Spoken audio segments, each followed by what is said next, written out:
Hello friends, நம்ம short ஃபிலிமில் என்ன பார்க்க போகிறோம் அப்படின்னா, அனாயன்ஸில் படிக்கிற நவம்பர் டிசம்பர் 2025 ஸ்டூடெண்ட்ஸ் உங்களுக்கான டைம் டேபிள் வந்து பப்ளிஷ் பண்ணியிருந்தாங்க. ரெகுலேஷன் 2025 மட்டும் இன்னும் பப்ளிஷ் பண்ணல. இதில் ரெகுலேஷன் 2021 யூஜி ஸ்டூடெண்ட்ஸ்க்குரிய நவம்பர் டிசம்பர் 2025 டைம் டேபிள் வந்து ஒரு அடிஷன் பண்ணியிருக்காங்க. ஸோ அடிஷன்னா ஒன்றும் கிடையாது. ஸோ அதை பற்றி நம்ம பார்க்கலாம். ஸோ ஃபஸ்ட்டு வந்து இந்த வெப்சைட்டில் வந்து பார்த்திங்க அப்படின்னா, இதுக்கு முன்னாடி டைம் டேபிள் பப்ளிஷ் பண்ணது வந்து ரெகுலேஷன் 2020 வந்து ஃபுல் டைமில் இருந்திருக்கும். இந்த டைம் டேபிளில் ஸோ ஒரு சில சப்ஜெக்ட்ஸ் வந்து மிஸ் ஆகிருக்கும்.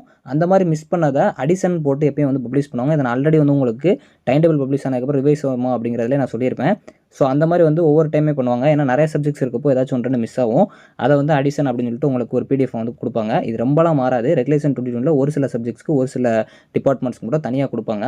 இதை சம்டைம்ஸ் வந்து உங்களுக்கு பிடிஎஃப்லேயே வந்து அட்டாச் பண்ணலாம். அப்படி பண்ணால் உங்களுக்கு ரிவைஸுங்கிற மாதிரி தெரியும். கன்ஃபியூஸ் ஆகிறனால தனியாக அடிஷன் போட்டு கொடுப்பாங்க. இது கம்மியான சப்ஜெக்ட்ஸ் இருக்கனால நிறையா இருந்துச்சுன்னா உள்ளே அட்டாச் பண்ணிடுவாங்க. இப்போ உங்களுக்கு கம்மியாக இருக்கனால இந்த மாதிரி தான் கொடுத்துருப்பாங்க. இது யாருக்குன்னா regulation 2021 automobile engineering, civil engineering, chemical engineering, food technology, plastic technology இந்த டிபார்ட்மெண்ட்ஸுக்கு பார்த்திங்க அப்படின்னா இது பண்ணியிருக்காங்க. ஸோ ஆட்டோமோட்டிவ் ஃபங்க்ஷனல் சேஃப்டி இது வந்து பார்த்திங்க அப்படின்னா உங்களுக்கு 5th செமஸ்டரில் இருக்கும். ஸோ இது வந்து உங்களுக்கு செமஸ்டர் வந்து பார்த்திங்க அப்படின்னா டிசம்பர் 8 வந்து வச்சுருக்காங்க காலையில் எக்ஸாமு. ஸோ இது மாதிரி வந்து சிவில் இன்ஜினியரிங்லேயே வந்து இன்டெலிஜென்ட் டிரான்ஸ்போர்ட்டேஷன் சிஸ்டம் இது வந்து உங்களுக்கு 5th செமஸ்டரில் இருக்கும். ஸோ இது வந்து 8 டிசம்பர் வந்து வச்சுருக்காங்க. இதில் வந்து பார்த்திங்க அப்படின்னா இதுவும் காலையில் நடக்கும். கெமிக்கல் இன்ஜினியரிங்கில் ஸோ உங்களுக்கு hydrogen and fuel cell technology இருக்கும். இது வந்து உங்களுக்கு 5th டிசம்பரில் வச்சுருக்காங்க. இதுவும் காலையில் எக்ஸாம் நடக்கும். ஸோ அதுபோக உங்களுக்கு பிளெண்டிங் அண்ட் வேல்யூ அடிஷன் இருக்கும். இந்த இது பொறுத்த வரைக்கும் 1 டிசம்பரில் இருக்குது காலையில் தான். ஸோ இப்போ உங்களுக்கு அட்வான்ஸ்டு மோல்டு மேனுஃபேக்சரிங் இதுலேயும் பார்த்திங்க அப்படின்னா 29 நவம்பரில் நடக்கும். இதுவும் காலையில் தான் எக்ஸாமு.